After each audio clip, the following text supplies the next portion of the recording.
Hey guys, welcome back to the channel where I cover missing persons, unsolved cases, crime news, and more. Believe it or not, it is like 6:30 p.m. Eastern Time, and I just checked the Orange County Clerk docket, and Judge Kranick's decision is not posted yet. So I don't know if there's a delay. They did mention sometimes some of the motions and what have you do take some time to post. So as I finish recording this, I will check again to see if there is a decision. But I'm going to go through part 2, which is Sarah Boone on the stand yesterday, which was October 2nd at the motions hearing.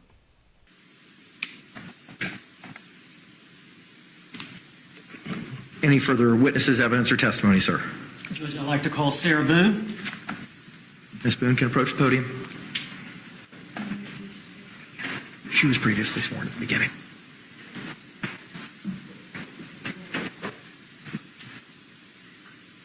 Judge, I'll be here. Yes, sir. Hang on, the deputy's got to move her.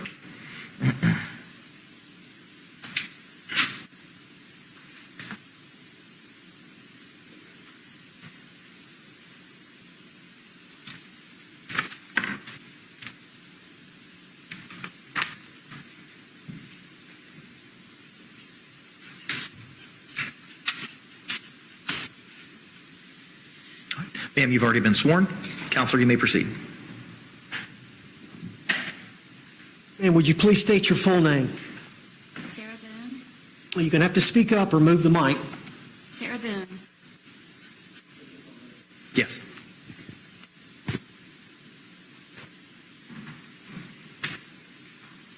Where are you currently housed?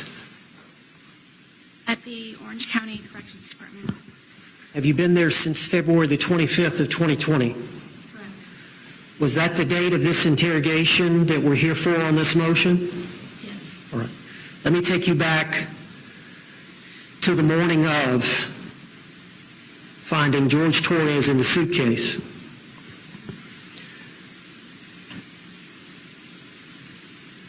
You called 911? Yes. Is it true that Detective or Deputy Kayla Rodriguez of the Sheriff's Department arrived? Yes.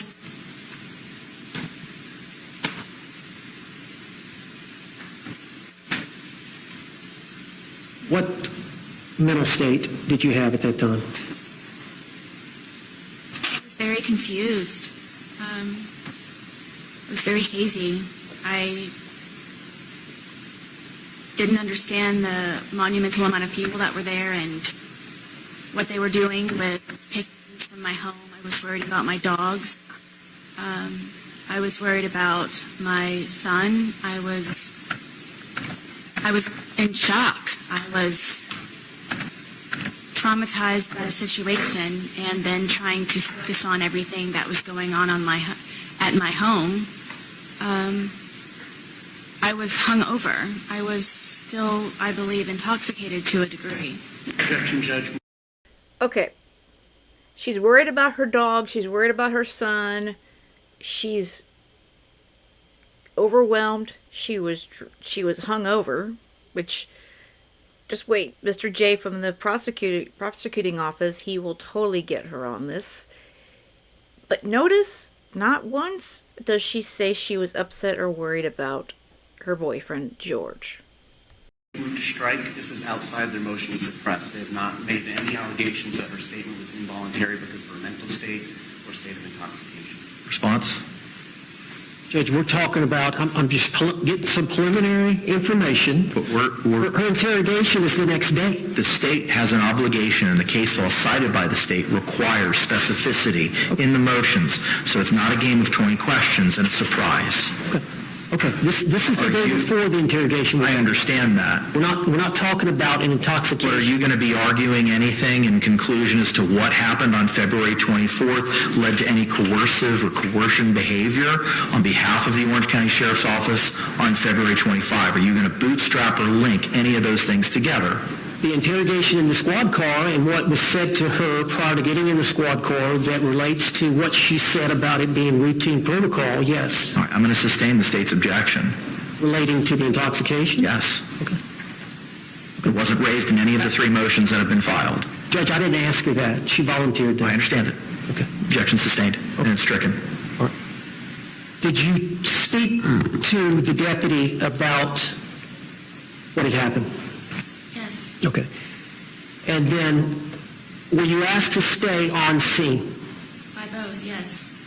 By both detectives, yes. Okay. How long did it take the detectives to arrive after you had spoken initially with Deputy Rodriguez? It was not right away. I don't know specifically, but it was not quickly. Okay. Did the 2 detectives, when they arrived, did they take over the investigation? It was my understanding, yes.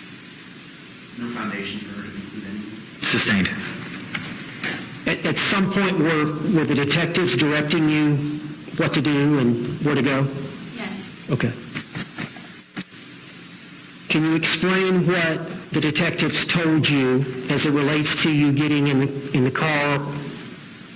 Was the phone issue before the car? Yes. Sustained. Let me ask you about the phone. When were you first asked about your phone? From my remembering, it was once they arrived, one of the first questions that Hopesall asked me was if I owned a phone. And what did you tell her?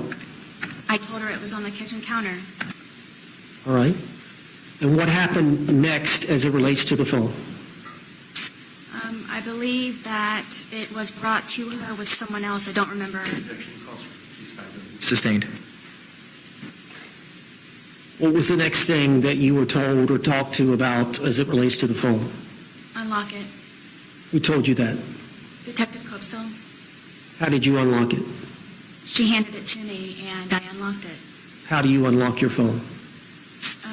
It was with a passcode. Okay. And when you unlocked it, did you give it back to the detective? I did. All right. Did you ever see the phone again? I did not. Okay. After that incident, was the next time you were spoken to by Detective Copesal was in relation to the interview in the squad car? Yes, she told me I needed to go with her and Detective Lowen to her unmarked vehicle. And did she tell you anything about what was going to take place once y'all got inside the vehicle? That she was just going to be asking me general questions. All right. Was there ever any mention about normal protocol? Not that I can recall. Okay. What about once you got in the squad car? I don't recall the squad car. Okay. And that was recorded for the court to consider. And so she read you your Miranda rights? Yes. All right.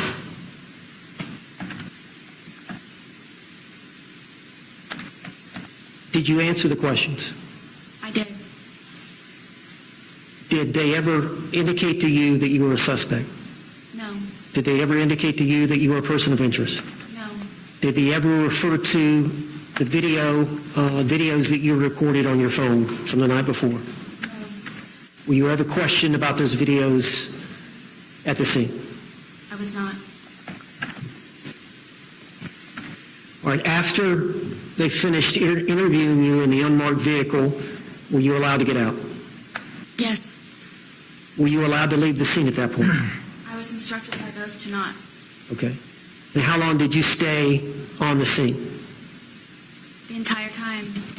How long was that? How long did it take before the investigation was completed? 10 hours or more. Okay. At some point, did they all leave? Yes. And at some point, did they tell you they were finished with the work there at the scene? Yes. Okay. What did you do? I went inside my apartment and gathered a few things, and then I went to my former husband's residence where my son was located. All right. And how far was that away? About 5 minutes. How did you get there? I drove Okay. What was the reason that you wanted to stay over there the night? because I was terrified of his family. Now, later that evening, You were going to spend the night there with your son and with your ex-husband? Correct. And did you do that? My son, yes. All right. Later that evening, did you attempt to contact Detective Copesel? I did. And whose phone did you use? Former husband, Brian Boone. You said your phone had been seized, Correct. and you had consented to that. You signed a form allowing them to take the phone. Yes. Have there been any discussion about returning the phone? Copesel told me she or Lowen or both would return back to my apartment to return my phone And when did they tell you this? before they left the scene. And did they tell you they would return your phone where? To myself at the apartment. And is that what you understood they were going to do? Yes. Was there ever any talk about you coming to the sheriff's department the day of this event? No. All right, so later that evening you borrowed your ex-husband Brian Boone's phone and made a phone call. How did you know Detective Copesel's private cell number? She gave it to me before she left the scene. And did you call her? I did. Do you recall about what time you called her? I believe it was around 9:30 or 10 o'clock. And that would have been on February the 24th of 2020? Yes. All right, can you tell us why you were calling her that night? Before she left and giving me her personal cell phone number, she told me if I were to recall anything or if I just wanted to talk to her about something regarding the case for me to call her. So I took that to heart and felt very uneasy about how they left the scene. Sustained. Go ahead.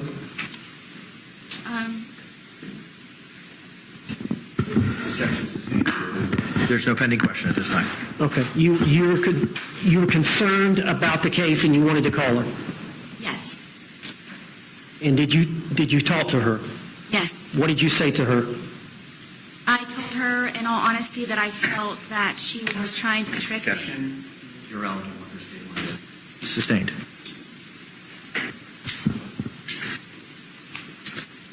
Did you have a conversation about your phone? Yes. I asked her. Objection. Answered. Overruled. You may answer the question, ma'am.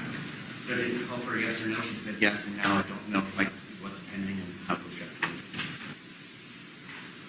Did y'all have a discussion about your phone? Yes. Can you elaborate on that discussion? She told me that I needed to come down to the sheriff's department because she was pregnant and asked me if I remembered about when I was being pregnant, and it would just be a lot easier for her if I were to arrive at the sheriff's department to pick up my phone. Was there any discussion about you being interrogated at the sheriff's department? No. Was your understanding the sole purpose of you going to the sheriff's department the next day was to pick up your phone? Yes.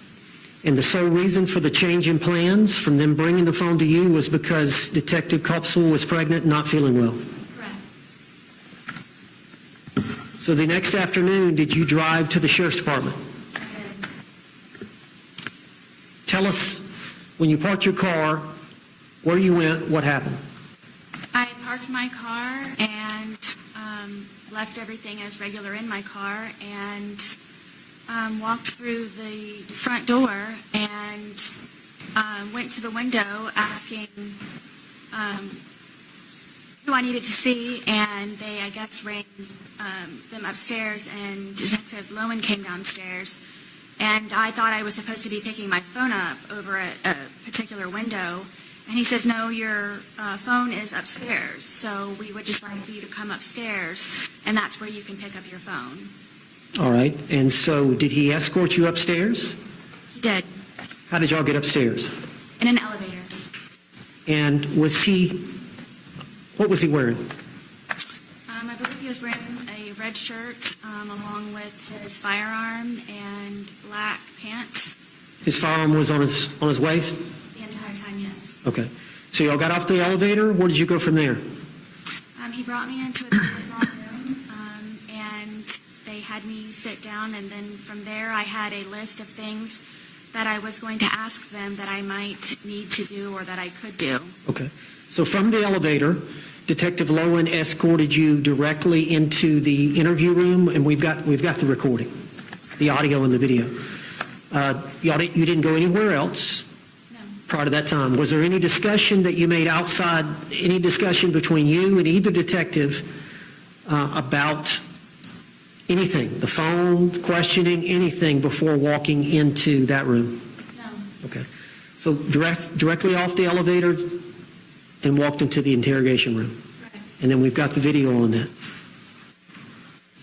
Now,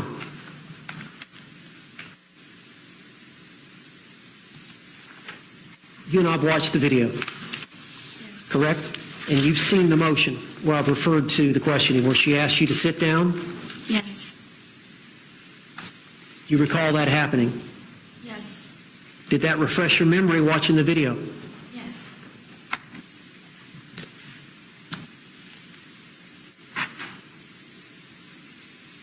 Do you recall her saying that she had received the autopsy?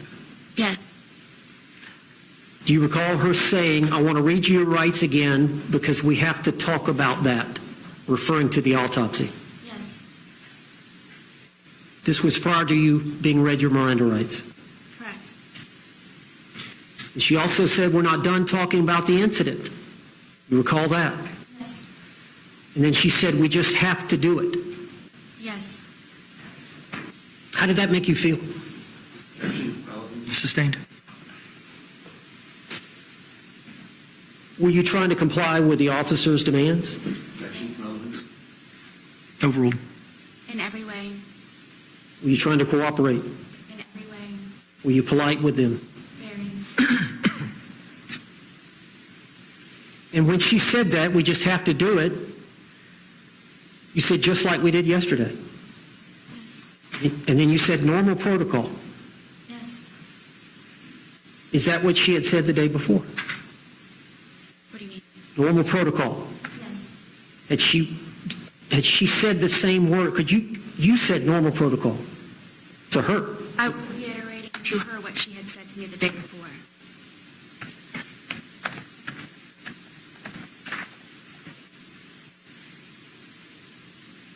So she read the Miranda rights to you, Except number 9. except number 9. She read the rights, and then she said, do you understand what I've just read to you? And you agreed that you had. Yes. But you were not read having these rights in mind. Do you agree to speak to me now? Overruled. I was not asked that question. Is it fair to say that after she read the Miranda rights and after she said, do you understand the rights that I've just read to you, that she read right into the questioning? She did, correct. So she never got the answer from you. Do you agree to speak to us now? I was never asked that.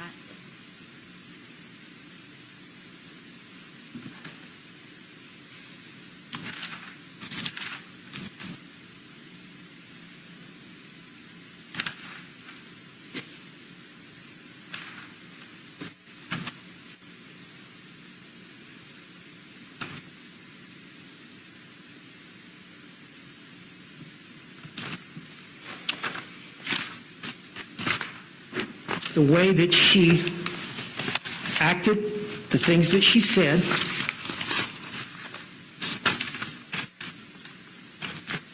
the fact that they had your phone. Did you get the impression you were not getting your phone back if you didn't answer the questions? Judgment irrelevant. She's in custody. Sustained. She was in custody?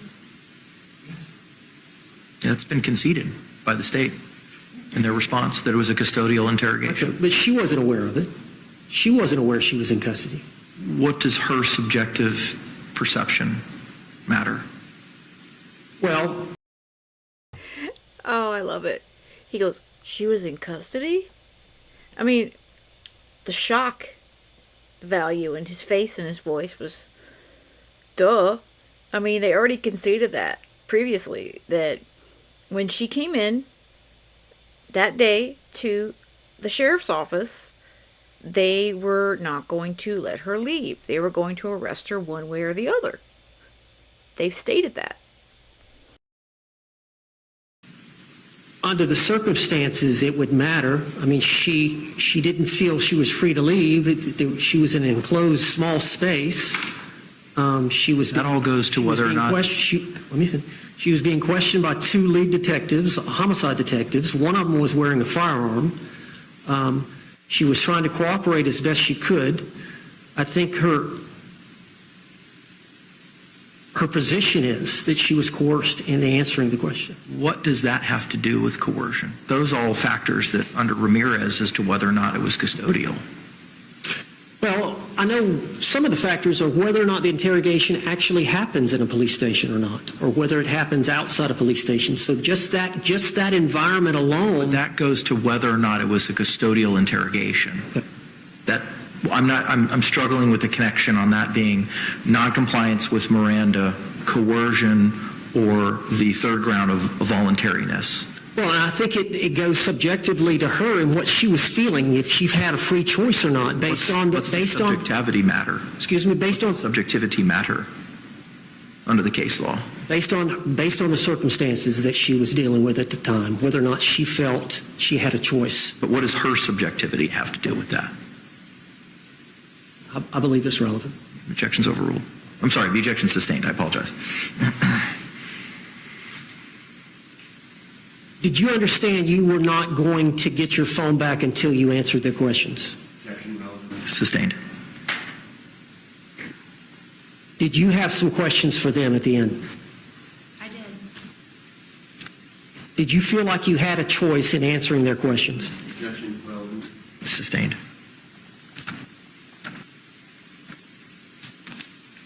Ma'am, that day,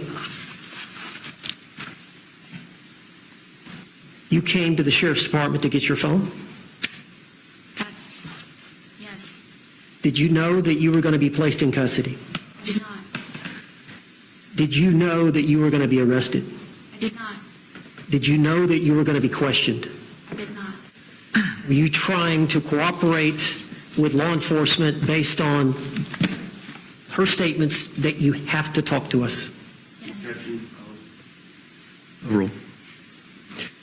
Were you there answering the questions because she confirmed that this was normal protocol? That was my understanding, yes. That's all the questions I have. Any cross-examination? Her understanding really doesn't matter. Of course, the whole Miranda thing is still up in the air. Whether she knew she had the right to not speak with them or not. But again, that's what we're waiting for Judge Kranick to decide. Because there's kind of a two-sided on that one. I'm hearing both sides of that coin. But Mr. J is going to come up and cross-examine her, and it is a wonderful thing. So that afternoon on February 24th of 2020, when Deputy Kayla Rodriguez arrived at your residence shortly after 1 p.m., you were under the influence of alcohol, correct? Yes. You were impaired by alcohol, correct? I don't know as much as impaired means. It did affect, yes. Okay. And that was consumption from the night before, correct? Yes. So you did not go to brunch that morning and have mimosas or anything else to drink, correct? And you consumed no alcohol in your home that morning, correct? She didn't have mimosas that morning. I don't foresee Sarah as the mimosa type. I mean, her cigarette and a mimosa. No, she seems more like the cigarette and Dr. Pepper. Or beer kind of lady, you know, kind of chick, right? I don't know. I just don't see her as a mimosa type. So does that affect in any way your memory when you testify about the events that transpired between you and Detective Copesel that afternoon? Ask one more time, please. Did the alcohol have any effect on your memory of what happened between you and Detective Copesel that afternoon? Now or then? Then. Did alcohol affect my conversation with her? There's a jury instruction that says a witness's memory and perception is pertinent. And I'm asking you, did the alcohol that you were under the influence of affect your memory or perception of the events that you've testified to today that you said happened on that afternoon of February 24th, 2020? So did they affect? my answer? Judge, I don't think she understands the question. I don't. Okay. It's been asked 3. Sarah, you're the smartest person in the room. You made all straight A's. Remember how you told Detective Lowen, "Oh, I don't think you know who I am." Well, I think you understand Mr. J's question. You just don't want to answer it. 3 different ways. So we'll leave it at you were under the influence of alcohol that afternoon, correct? Judge, I think she said she didn't know what. She said that she had alcohol under the influence or impaired. The objection is, the court does not entertain speaking objections. The legal grounds need to be provided. What are the legal grounds of your objection? I know that she had said she didn't know what it What are the legal grounds of your objection? I'll withdraw it. All right, you may proceed. All right. And you understand that you're charged with second-degree murder in this case, correct? You're facing a potential penalty of life in prison, correct? I understand. Do you understand that the score sheet minimum is probably about 22 and a half years? I don't know. Okay. And it is your desire to have these statements excluded from the jury's consideration, correct? Judge, I would object to that. Sustain the objection. Your intent is to testify differently than you have testified in the statements in State's Exhibit 1, correct? Regarding the... I would object to that. I'm not understanding what the question. Mr. J.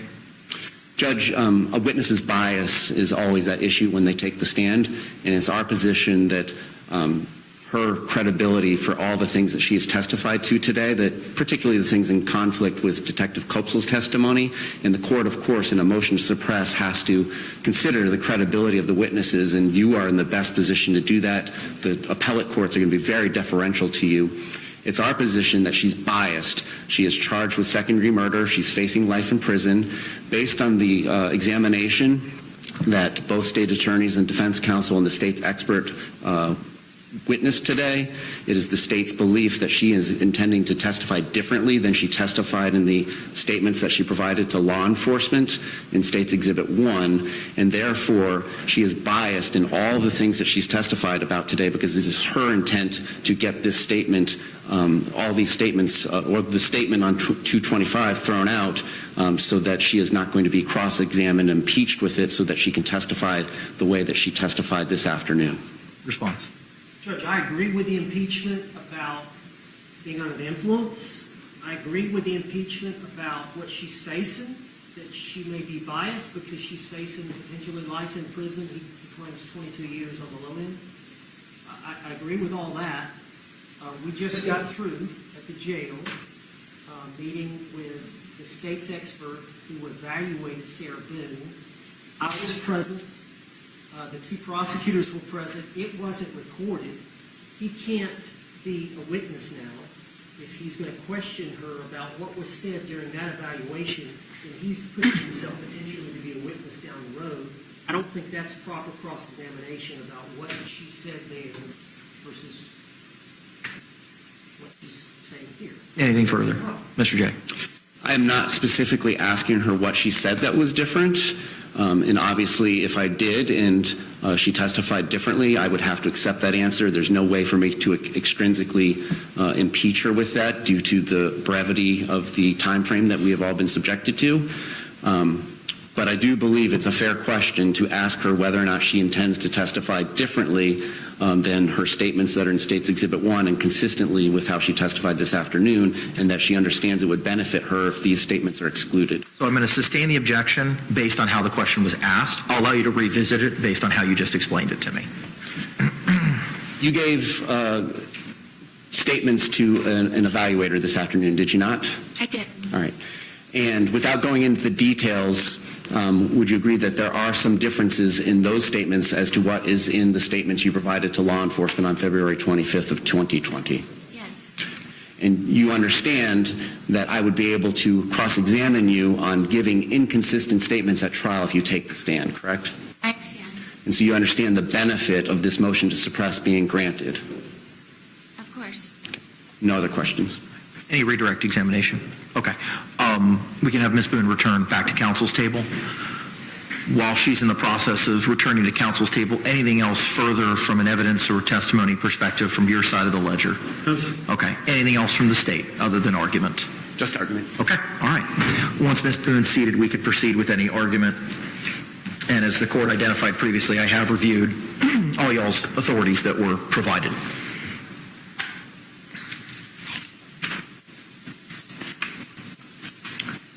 Mr. Owens, it's your motion, sir. You may proceed.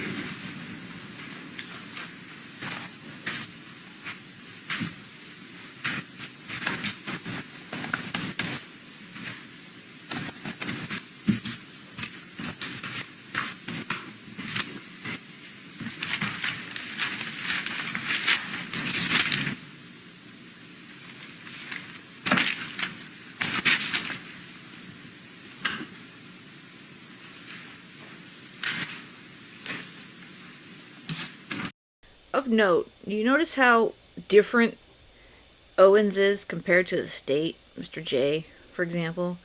Mr. J walks up there with his laptop. He's all organized. He's got all his notes set to go electronically. And then you've got Owens. Papers everywhere. He's pulling out, trying to figure out which one is which, and he doesn't know what's going on. So, definitely quite a different method to their madness, especially Owens. Judge, my understanding of the law regarding Miranda, first issue is, was the defendant in custody, was the suspect in custody? Was it a custodial interrogation? We have agreed or stipulated to that fact.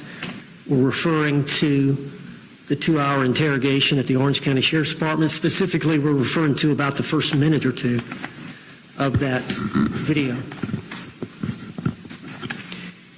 And I think under the totality of the circumstances, the court has to determine whether freely and voluntarily and knowingly given under the circumstances.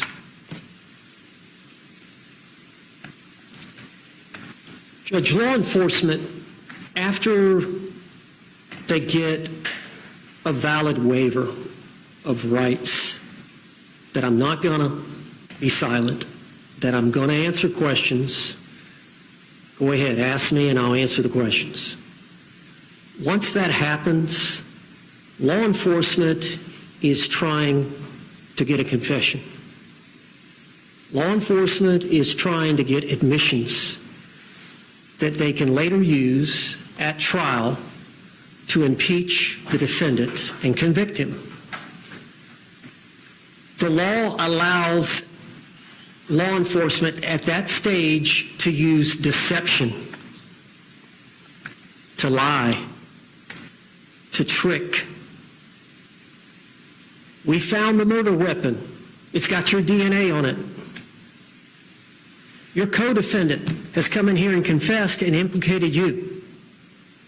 All those techniques, when it's really deception, they don't have the DNA, they don't have the murder weapon, they don't have the co-defendant, can be utilized to obtain a confession or an admission of guilt. But prior to Miranda, you cannot deceive. Prior to Miranda, you cannot trick. That right is fundamental. You cannot be compelled to incriminate yourself. You cannot be forced to talk. It's got to be free will and a choice. And so you can't seduce or coerce someone into giving a statement. And the law is clear. When that happens, we've got to punish law enforcement to correct that type of misuse behavior. It's illegal. So you got Detective Kopsel on the one hand.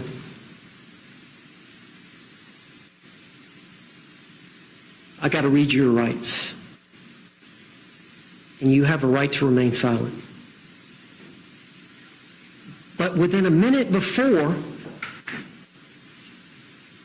The detective is telling Sarah Boone, we have to do this. We have to talk to you. Now, that's confusing. That's deceptive. There's nowhere in policy that that should be allowed or is allowed. There's nowhere in the law that that should be allowed. It's actually illegal to tell a suspect, we have to talk to you.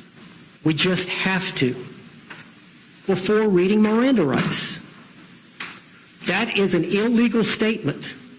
Sarah Boone did not have to talk to them about the autopsy. Sarah Boone did not have to talk further about what had happened. But that's the implication this detective gave Sarah Boone. It taints the Miranda that comes before it. Here's a law enforcement officer. I'm trying to cooperate. We've got to talk to you, but you have a right to remain silent. But the statement of we have to read you the rights was made before we have to talk to you. So your argument transposes those two things chronologically. Why are we even having it? I mean, why even have the confusion? I mean, we're sitting here Monday morning quarterbacking, but Sarah Boone was brought up there under false pretenses. A traumatic event, she lost her boyfriend. I'm coming to get my phone. I've been tricked into coming up here to get my phone. And I'm sitting here having to figure out what to do about whether to talk to these people or not. And she's talking about my rights, but then saying, we have to talk to you. We just need to do it. And then she reads the rights. Right there within a few seconds of each other. That's improper. It's illegal. It's coercive. It forces this not to be a valid waiver of her rights under that circumstance, coupled with the fact that she came down under false pretenses.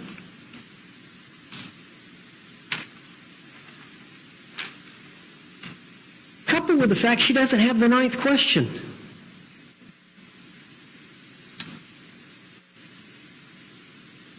If you think about it, okay, you got a right to remain silent, you got a right to a lawyer, those 3 or 4 questions, and then, do you understand what I've just read to you? I'm paraphrasing. But then Detective Kopsel goes right into questioning. Once Sarah says, yes, I understand, it's an acquiesce to authority. Okay, let me start asking her questions. The critical question is, having these rights in mind, do you agree to speak with us? That is the time of free choice. That is the time of decision for Sarah, to be given that opportunity. But the way I understand, Detective Kopsel had the autopsy. She had the blunt force trauma. Those were not questioned. Sarah Boone was not questioned about that. They didn't know about that until the medical examiner. So she had additional information that she wanted from Sarah Boone.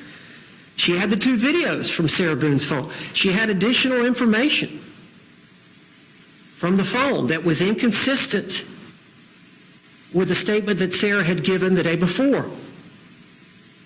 So sure, any detective worth their salt would want a statement. She'd already said we had probable cause. We'd already made our mind up that we were going to arrest her. If she didn't come, they were going to go get her. If she came and said, I want to invoke my rights, she was going to be arrested. They wanted to get some type of admission, confession, statement that they could later use, which they're trying to do now.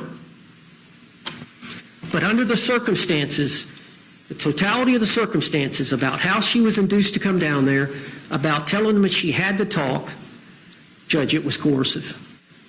We would ask that you suppress the evidence. Any response?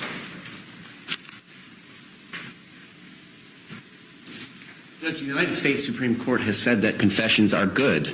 They are good for society. It is good when guilty people are convicted. We stand by all the case law that we've cited, and you have reviewed the evidence from start to finish. Under the totality of the circumstances of that 2-hour and 6-minute statement that she gave to law enforcement, she knowingly and intelligently and voluntarily waived her Miranda rights. And under the case law, it was done perfectly fine. There is no requirement that that question number 9 get read. And as far as any credibility issues that are pertinent to the court's analysis, which the state would submit there is not, because we are conceding there was custody on February 25th, they are allowed to use subterfuge and deception to get somebody to come to the police station under the case law and authority cited.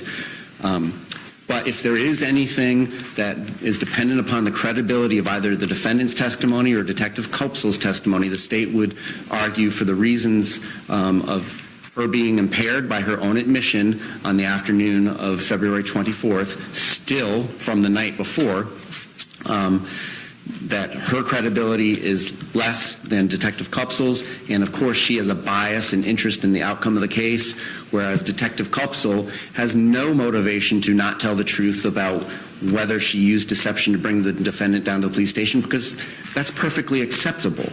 So we're asking you, for the reasons that we stated in our multiple responses to their multiple amended motions, to deny their motion to suppress. Thank you. Any further argument, Mr. Owens? No, Judge. All right.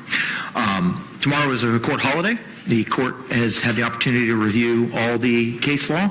Court's going to prepare a written order, and you'll have it before the close of business tomorrow. Courthouse may be closed, but I'll be here working. Judge, and for the record, those 2 exhibits that I tried to introduce, they will be admitted Correct. into the record? Yes, of course. They were pre-marked. Moving now to the defendant's motion for a right to hair, cosmetics, and civilian clothing. Okay, and as of this recording, there's no update on the docket. And I do want to leave this last part in where he talks about her beauty requests. Without restraints for trial. State, what, if any, positions do you have with regard to the restraints? Again, we've already decided that issue. I don't know that there's been any new allegations alleged in the motions by Mr. Owens on behalf of the defendant, but the court has decided that already, and unless there was some sort of change in position or authority, then the court should maintain the law of the case. Response. And Judge, just a clarification, but, you know, she's here today and she's in handcuffs, so she has difficulty writing. She has. Let me just interject for 1 second. She will be hands-free. Okay. So the issue is the leg restraints. And Judge, she's presumed innocent. I understand security has an obligation. There's 3 doors. I assume we're going to be trying the case in this Yes, sir. courtroom. There's 3 doors. I know that we've got several security officers here in case she were to try to flee. But she's got no access to weapons or anything of that nature. She has a fundamental right to a fair trial. She has the fundamental right to a presumption of innocence. And if the jury were to see any restraints on her freedom, they're going to automatically assume the worst, that she is a danger, and people automatically will take that to heart, and it will affect their decision when they go back into the jury room. So, yeah, she's going to be at the table. I don't know if we switch it. Does the prosecutor go over here? No, that's your table, sir. That's my table, closest to the jury. So she'll be sitting. She's only a danger if there's luggage involved. Or maybe alcohol. But as long as they keep luggage out of the courtroom, they're probably okay. Here with the other 2 lawyers and I. And the only time they're going to see her walk in and out is she's always going to be in the courtroom. They're never going to see her walk in and out. So the only time is when she testifies. So I guess that I don't know if you have leg restraints that she can wear and walk, but we believe it's not necessary.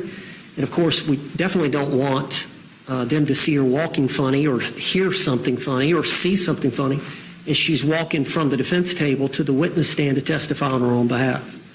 But I don't think it's necessary to have leg restraints. I think once she gets in here in the trial, beginning Monday, jury selection, and I assume the tables are going to stay here? The privacy panels will be located in front as well, which will prohibit our jury from being able to see any of the leg restraints that she has. I don't think it's necessary to have the leg restraints, Judge. I think you can bring her in with the leg restraints, but take them off right before we get started. I don't see a problem with that. I don't think she's a threat. You know, there are times when criminal defendants are in a trial and they misbehave in the middle of the trial, so they have to be restrained. But Sarah Boone, as far as I've been involved, and I think prior to that time, has always been polite and cooperative, and she understands the importance of behaving, and I have every intent that she will comply with the court's directive and she will act appropriately throughout the trial. I do not believe any restraints are necessary during this trial. Man, he's really trying, isn't he? He's like, she's a good person. She's real kind. She's not going to try to run away or anything. Listen, this is the rules of the courthouse and the Orange County Sheriff's Office Corrections. Okay? They have certain regulations that they go by. It's been previously discussed for Sarah Boone.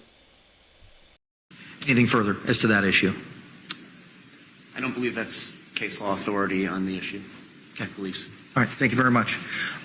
With regard to your request for clothing in that, you could certainly go to the jail and provide, have whoever it is that you want to meet with her in the meeting area to get measurements from her and provide clothing. The clothing for trial will have to be provided to her at the Orange County Jail. That will be brought over with her in the morning, and then she'll be able to be dressed out downstairs.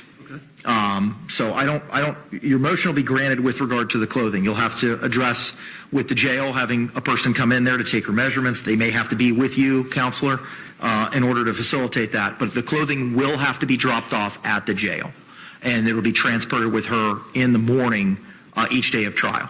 Okay. With regard to the appearance issue, do you have any other further argument as to that? Judge, just what's stated in the, I made some legal arguments in the defendant's motion for the right to hair, cosmetics, civilian clothing without restraints for trial. Just the arguments in there.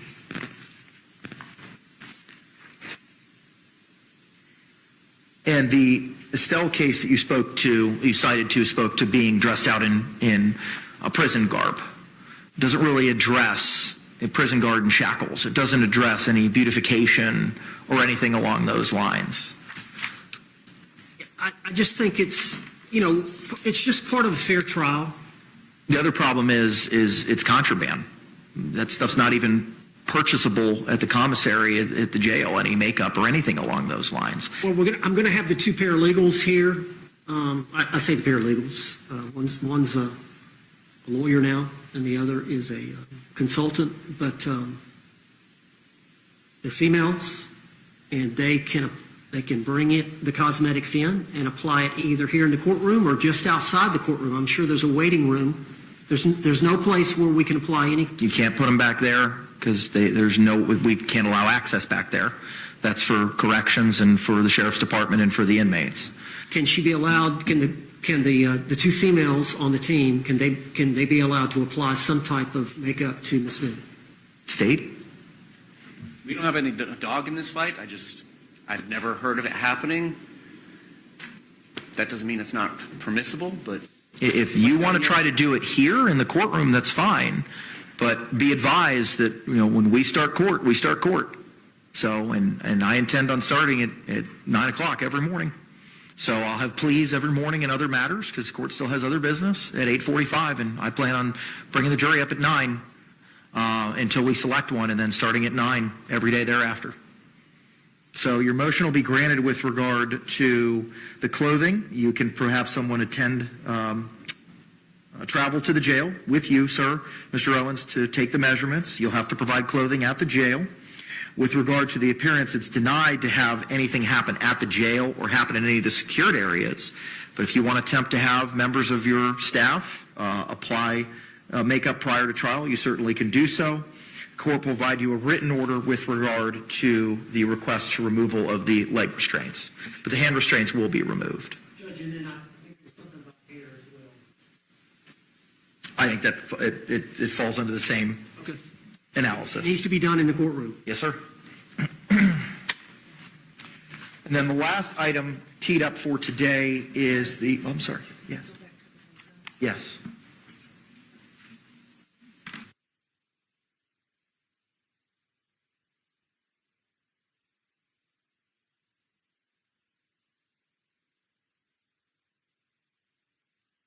So corrections in the Orange County Sheriff's Office have just advised me that the concern is if makeup is affixed and then she's taken back downstairs and then taken back to the Orange County Jail, they don't know if it's contraband, they don't know what's placed on her person. And that's the concern. There's just going to be some facial makeup. I understand, but I don't see. DOC and Sheriff's Office are telling me they can't do it because of the concerns that were just outlined after she's returned to the Orange County Jail facility. Okay. Well, that took away that option, didn't it? See, if Owens would have been, and that doesn't mean he still can't suggest it, potentially. I know Monday's right around the corner, but could they bring makeup wipes and wipe them off Sarah? Now, I don't think makeup's going to do much for her personally, but I personally could care less if somebody puts makeup on her at the table there, if they're paying for it or whatever. It was not, I don't think most people care. But again, at least it comes out that the judge is not the bad guy, if that is not a possibility. Okay. All right. You'll get an order with regard to the restraints no later than tomorrow. All right, so again, we are in they were in limbo, rather, waiting for a Judge Kranick's decision on if the interrogation will be allowed at the trial or not. And I've seen both sides of it again, and I've listened to both sides of it. So personally, I don't see the problem, but I do see it's a bit of a gray area because of that 9th statement / question wasn't given to Sarah. So I do see that being an issue, but I personally don't think he's going to throw it out, but I could be wrong.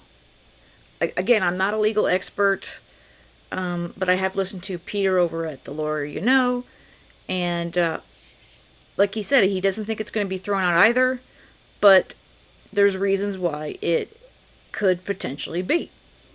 So I will let you guys know once I hear. I am continually checking the docket for the update, and I'll probably post it on the community tab as an update. So definitely, if you're not subscribed, this would be a perfect time to do so. And I will be keeping you guys apprised of everything popping up in this case. I am set to go see the trial next Wednesday at this point. I'm hoping that Monday, Tuesday will be the jury selection, and that Wednesday might be opening statements. So that's sort of, I'm hoping that will kind of work out in that way, but I don't know. So I mean, we don't know how long that's going to take. So initially I was going to go on Tuesday, but I decided that Wednesday might be the safest bet as far as when there might actually be some opening statements or testimony in the case. So definitely stay tuned for updates when I am down at the courthouse. I will post some stuff, and I'll probably do some video outside. But all right, guys, I appreciate you all coming by and checking out the channel and checking out my updates here. And again, I hope you have a great rest of the day, and most of all, stay safe.